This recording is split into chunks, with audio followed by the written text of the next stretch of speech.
तो हेलो और दोस्तों, मैं हूं बीबी यानी पाकिस्तानी पेलू। आज फिर मैं नाइला खान के वीडियो पे मतलब शाइला खान की वीडियो पे एक रिएक्शन देने जा रहा हूं। जो वीडियो है भाई किससे रिलेटेड, 65 से रिलेटेड।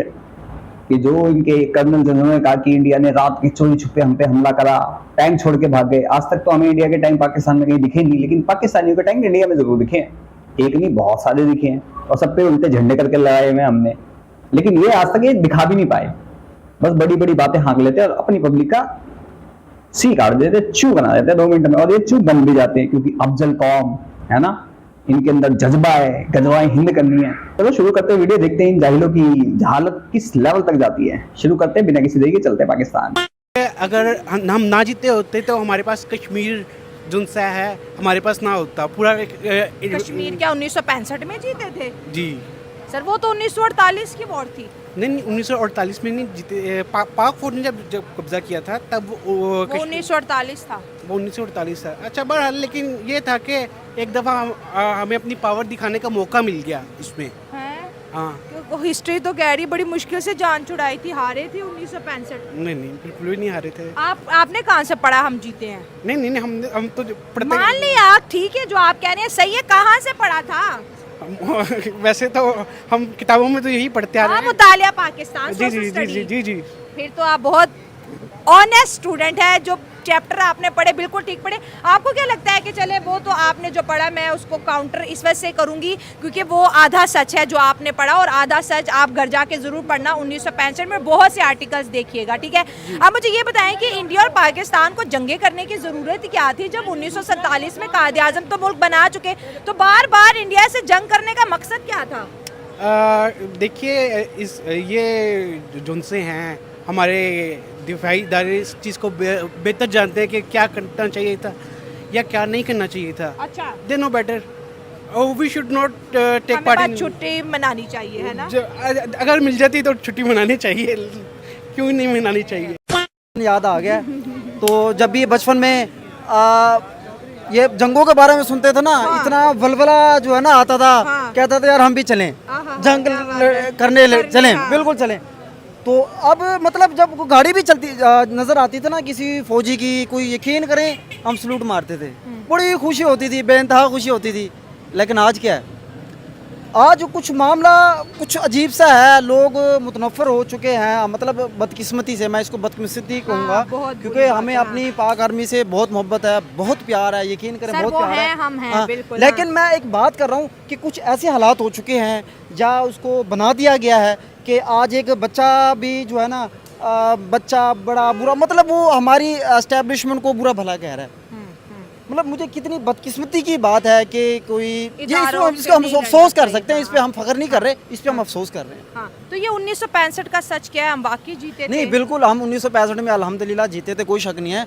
उसमें कहा जाता है कि हमने टैंकों के नीचे जो है ना, हम जो हमारे जवान उनके इंडिया के जो टैंक है उनके नीचे बम बांध के उनको आ गए थे। ये तो हकीकत है। और सबसे अहम बात जो अवाम, मतलब अवाम ने जंग लड़ी है बम बांध के।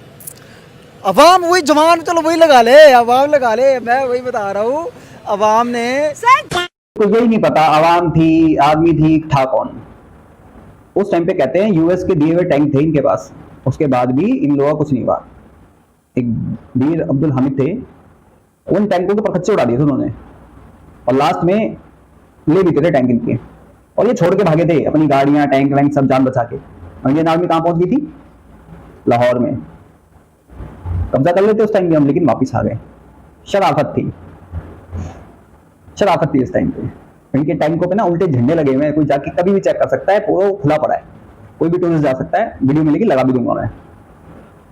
ये एक सबूत दिखा दें, ये जो पाकिस्तानी मीडिया पे बैठ के बोलते हैं कि भाई इंडिया के झंडे में हमने उल्टे लगा रखे उनके टैंकों पे, कहाँ लगाए हैं? एक दिखा दो मुझे, कौन सी जगह पे ऐसे है? एक हेलीकॉप्टर था, उसको तुमने सरे बाजार लटका रखा है गिलगित में, है वो भी शायद गलती से चला गया था इस वजह से, तो उसको रखा हुआ है। अगर तुम्हारे पास कोई सबूत होता ना, तुम उसको दिखाते, उछलते तुम, लेकिन तुम्हारे पास नील बेटा सन्नाटा है। तुम्हारे टैंक पड़े हुए यहाँ पे, और टायर उनके गंजे पड़े हुए थे। जब वो लड़ने आए थे वॉर 65 की, उनके टायर गंजे थे। तुम्हारे पास टायर बदलने तक के पैसे नहीं थे, लड़ने आ गए थे। 14-15 दिन में तुम्हारी बच के हाथ में आ गई थी, फट गई थी। कितने सबूत हैं, कितने आर्टिकल्स हैं, कितने तुम्हारे कर्नल जनरल्स थे जिन्होंने इस पे पूरी अपना इंटरव्यू दिया है। सारी जंगें तुमने स्टार्ट करी, 48 की चाहे 65, 99 की, 71 में चलो ठोका पिटा हमने, सुअर बने, वैसे पीटे बहुत हो तुम, उसके बाद भी तुम्हारा जज्बा खत्म नहीं होता है, फिर आते हो फिर पिटते हो, फिर आते हो फिर पिटते हो या बात के पास पहुंच जाते हो, लेकिन जज्बा, वाह, कहां से निकलता है तुम्हारा जज्बा? जंग आर्मीज के बीच होती है, आप कह रहे हैं अवाम ने बम बांध के जंग लड़ी है। मैंने जवान कहा है। अच्छा, तो जवान का जवान से पाकिस्तानी मीडिया तो कुछ और बताता है कि हम तो जीते नहीं है, कहते 4 जंगों में कोई भी नहीं जीता। अब मैं किसकी बात मानूं? देखो बात सुने, बात ये है, कोई शक नहीं, हम कारगिल की जंग भी जीत रहे थे, मतलब अगर वो जंग हो गई थी। 71 भी जीते हुए हैं। 1971 की जो जंग है ना, उसमें बहुत बड़ा मिसहैप हो गया। सर जीते हैं, मैं कह रही हूँ मुतालिया पाकिस्तान के मुताबिक, कसम खा के कह रही हूँ, 4 जंगें जीते हैं। आप हंस रहे हैं। आप किसकी कसम उठा रहे, बताया पाकिस्तान की? हाँ। नहीं, इसमें तो कोई शक, मैं देखो ना, हम मैं देखो ना, असल बात ये है कि हम जंग जीते हैं या हारे, हाँ। उसका जज्बा तो था। हाँ। असल बात क्या है, असल बात ये जज्बा तो था। आज तो कोई नाम ही नहीं लेता। अब पूरे देखो, इसराइल ने फलस्तीन पे जो है ना पूरा गजा तबाह और बर्बाद कर दिया है, आज जज्बा की तरह है वो। अब जज्बा की तरह है, बोनेट के ऊपर फलस्तीन के झंडे बनवाए हुए, जज्बा ही तो है। बनवाए वो छीन लेते हैं, ये अगली बात करें ना। खत्म यहीं पे, क्या कह रहा है कि जज्बा था, 93,000 में जज्बा था, 2000 डेड बॉडी छोड़ के भग गए थे, 10 बार अपने टैंक छोड़ के भग गए थे, जज्बा था, हैं? वहां तक खदेड़ा था, जज्बा था। जज्बा तुम्हारा निकलता है सिर्फ मुसलमानों के ऊपर, तुम्हारा जज्बा नॉन मुस्लिम्स के ऊपर नहीं निकल सकता। जॉर्डन के अंदर तुमने 25,000 से ज्यादा फलस्तीनी मार दिए थे, तुम्हारा ही कर्नल जनरल था, कौन टिक्का खान था, पता नहीं कौन था, 25,000, उसको ब्लैक सितंबर कहते हैं शायद, फलस्तीनी तुमने मारे थे। तीसरा कोई मारने नहीं आया था। तुम्हारा जज्बा वहां दिखता है, तुम्हारा जज्बा तुम्हारी आर्मी का 9 मई को दिखता है, तुम्हारा जज्बा तुम्हारी आर्मी का तुम्हारी पब्लिक पे दिखता है। जैसे भी वो स्टूडेंट था, कहता है उठा लेगा, वीडियो डाला आ जाएगा। और ये सबसे मजे की बात देखो कि अगर कोई नॉर्मल बंदा बात करता है, इन सब चीजों को क्रिटिसाइज करता है, उसको उठा लिया जाता है, लेकिन ये यूट्यूबर्स बात करते हैं तो इनको उठाया नहीं जाता है। इसमें आपको हमें समझना है कि किसके पाले में कुत्ते हैं, इनको देखना चाहिए, नहीं देखना चाहिए, कहीं हम अपने ही देश के अगेंस्ट इनको पे तो नहीं कर रहे हैं। और हम पे कर रहे हैं, बिल्कुल कर रहे हैं भाई। कभी कश्मीर, कभी आसाम, कभी साउथ में कुछ ना कुछ होता रहता है। रीजन सबसे बड़ा ये कि हम इनको फंड कर रहे हैं कहीं ना कहीं से, और जिस दिन इनके पास थोड़ा सा पैसा और आया, ये गंद मचाना चालू कर देंगे, गारंटीड। बाकी अगर मैं गलत हूं तो बताओ कहां गलत हूं मैं।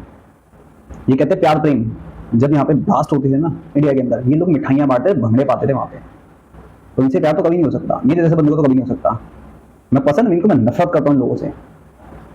सांप पे बिलीव कर लूंगा, पाकिस्तानी पे नहीं करूंगा, चाइनीज पे कर लूंगा, पाकिस्तानी पे नहीं करूंगा। और ये इसी लायक हैं, ये आसपास भी फटके ना तो इनसे दूरी बना के रखो, या तो पेल लो, तभी तुम बचे रहोगे, तभी सेफ रहोगे, तभी ठीक रहोगे। तुम्हारा घर भी, तुम भी, तुम्हारी बहन बेटियां भी। आसपास दिखे तो ठोको या इनसे दूर हो जाओ।